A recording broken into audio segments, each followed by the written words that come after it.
Hi everyone, my name is Kathleen Rao and I'm a psychological wellbeing practitioner at Harrow Talking Therapies. So what this means basically is that I work with and support individuals who might be experiencing symptoms of anxiety, symptoms of depression, panic or stress. Now in these workshops, we're going to be looking at ways to maintain your wellbeing, thinking in particular about managing stress, depression, anxiety and sleep. So we'll spend some time looking at the symptoms of each of these and then really think about exploring strategies and techniques to manage in more helpful ways in order to maintain your well-being. So in this session, we're going to be looking more specifically at depression.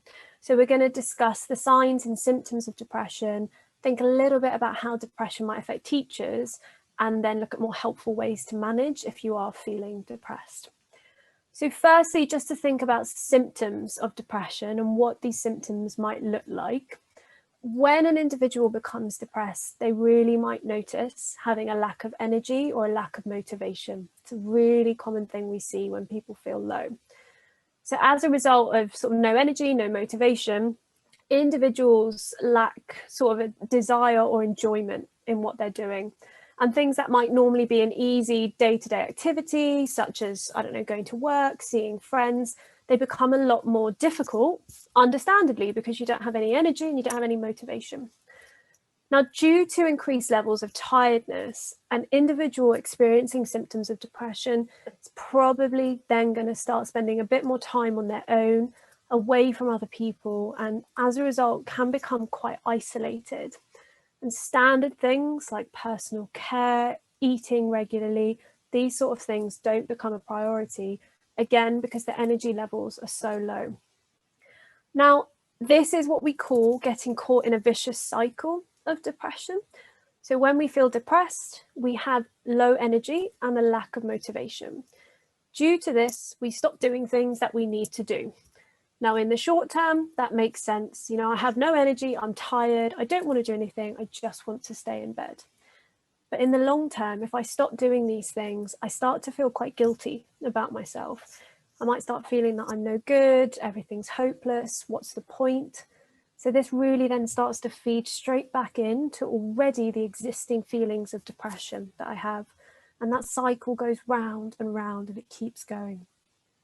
Now, thinking more specifically about how this might impact teachers are constantly running the risk of reaching a point of burnout meaning sort of minimal energy. And this is really heightened at the moment by the current pandemic. Teachers already run a risk of burnout, but now with everything going on, that risk is heightened. Those stress levels are extremely high at the moment, and that can lead to withdrawal. And if you're withdrawing, it can really result then in those feelings of heightened depression, minimal energy, lack of motivation. Now, the problem with depression is that when we can become caught in the cycle, it's quite hard to break. Now, for a teacher, this provides some additional difficulties. It's likely as a teacher that you're going to want to power through at work. You know, you want to do the best for your students, but then when it comes to yourself, you're not necessarily looking after you and doing the things that you need to do in order to improve the symptoms of depression. So we really need to think about ways that you can break the cycle and ways that you can make sure that whilst you're looking after your students, you're also looking after yourself. So I'm now going to hand over to Ramzia and Farah from Paiwand, who are going to discuss more helpful coping strategies for dealing with depression and how to break that cycle. So my name is Farah. I'm a mental health counselor at Paiwand Association. And with me today is Ramzia, who's also a mental health counselor at Paiwand Association. And we're going to be talking to you about managing low moods today. So before we start, I just wanted to clarify a few things. The first point I wanted to say is that in general, with anything related to mental health, all the change usually comes very slowly. So anything that we try to do in order to manage how we feel or how we're doing in terms of our mental health usually manifests as very, very slow change. And usually it comes in very in small steps rather than nothing happens suddenly. There is no magic here. It's just about trying to cultivate healthy mental health habits. gonna switch. So the first thing we wanted to talk about is that, first of all, we need to not overlook how complex we are. We are multidimensional beings, and in the psychiatric world, in the psychological world, this is often referred to as, we are often referred to as bio, psycho, social, and spiritual beings, which means that we have a biological component, we have a psychological component, a social component, and a spiritual component. And all of these parts of us are almost inseparable, and they're always connected to each other. So any interventions that bring about change in any of these dimensions can support us in managing our low mood. Okay. The first thing we wanted to talk about is also the importance of establishing routine. So in general, people experiencing low mood can easily develop poor sleep patterns.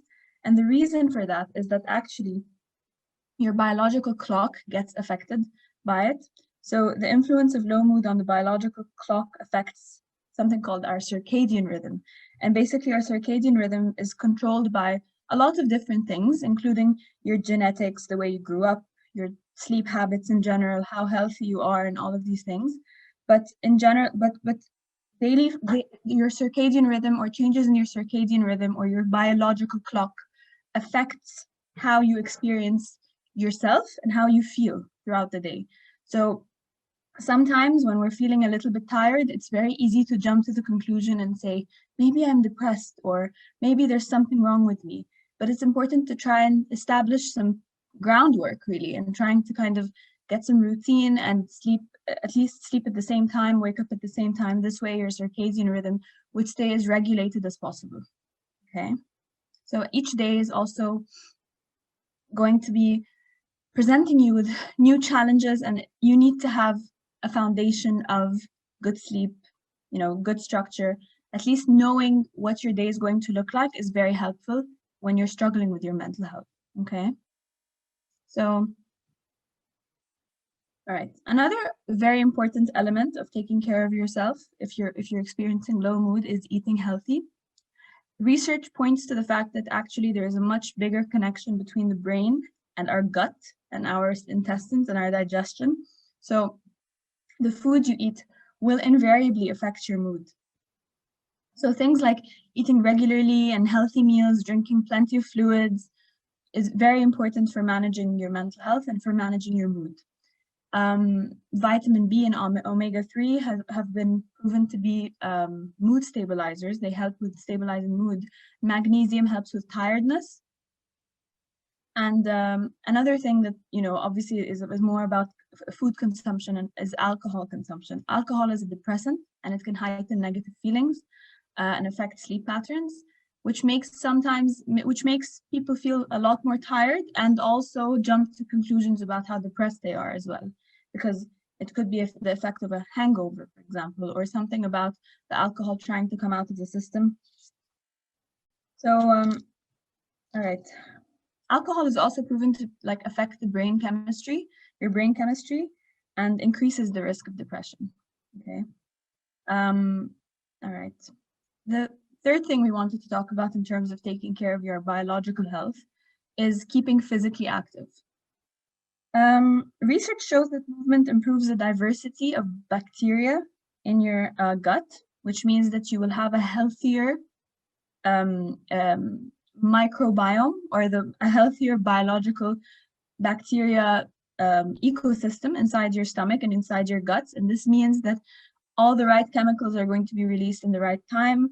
And also movement increases well-being chemicals, endorphins, especially endorphins. And these also help with combating low mood. Okay. All right. So Ramzia, you're going to be talking about the psychological aspect. Yeah, so we wanted to talk a little bit about the psycho sort of system that we have as human beings. This could include the mental and the emotional that usually work together, and also the sort of the biological as well. So one of the things that you could do to manage the low mood is to change perspective. Now, this is usually very, very hard to do. I mean, it's easy to say, but it's very hard to do. So usually when somebody's feeling low, they usually feel quite a lot of negative emotions, and so we tend to sort of get tangled up with our negative feelings when we are feeling low. And one of the things that you can do to shift that is to actually add perspective. Now, this can be done through communication with others, so professionals, for example. It can be done through a friend who you could sort of touch base and talk about your low mood, talk about what you're feeling, what you're thinking. And by them adding a perspective to what they're seeing from the outside, that can really shift the actual thinking into a bit more positive. We also thought journaling is a really good way. Now, journaling, usually people find a lot of blockage in writing. And what I tend to sort of advise is, when you are journaling, just not think about anything, but write. Just put pen to paper and just write, without thinking what I should write and what how it should go and the spellings or anything like that. Just write. Now, what this does is that it actually puts all the unhelpful thoughts onto paper, and so it becomes more manageable when it's on paper. It's very much it's quite vulnerable when it's on paper, but you know, you could kind of shift the control back to yourself. And also about journaling, I mean, I don't know, sometimes when people write, when they are feeling quite negative, when they do write and they journal, after a day or 2 or 3, when they come back to read it,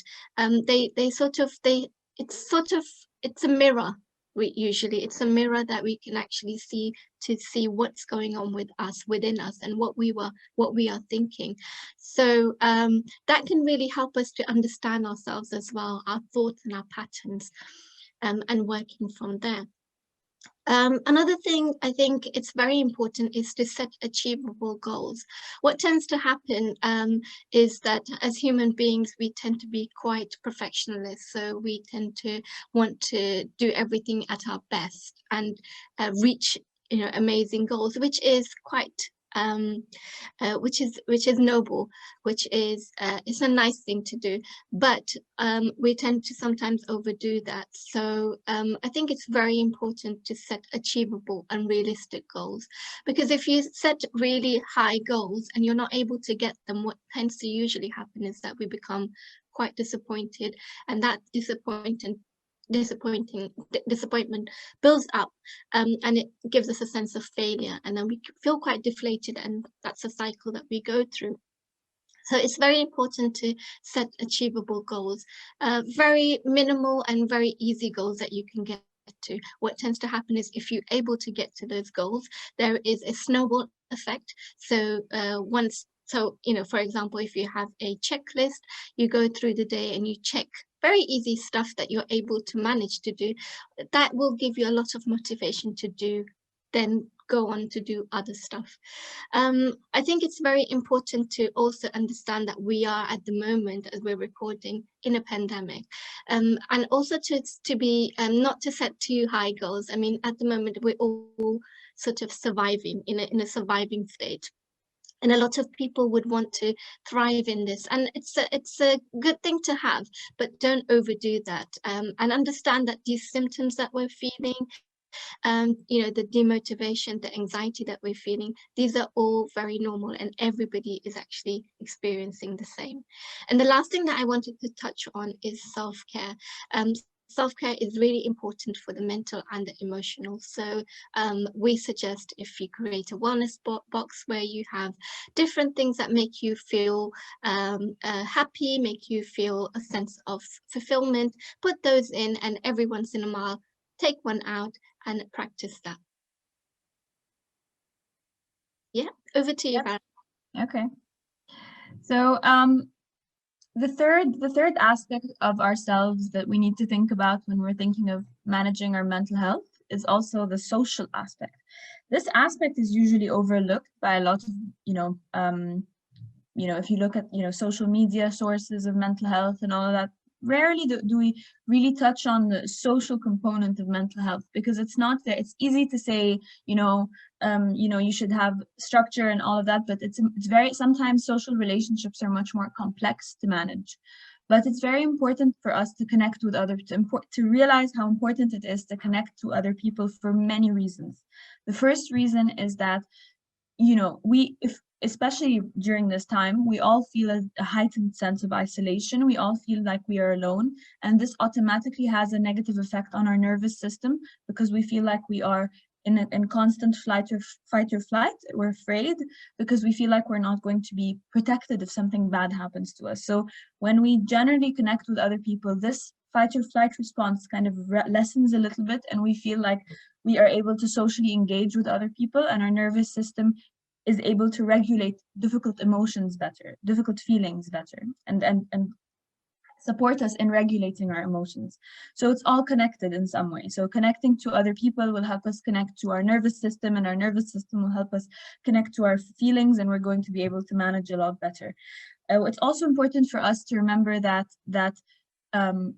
we are social beings, and our nervous system is set up in a way that allows for social connection.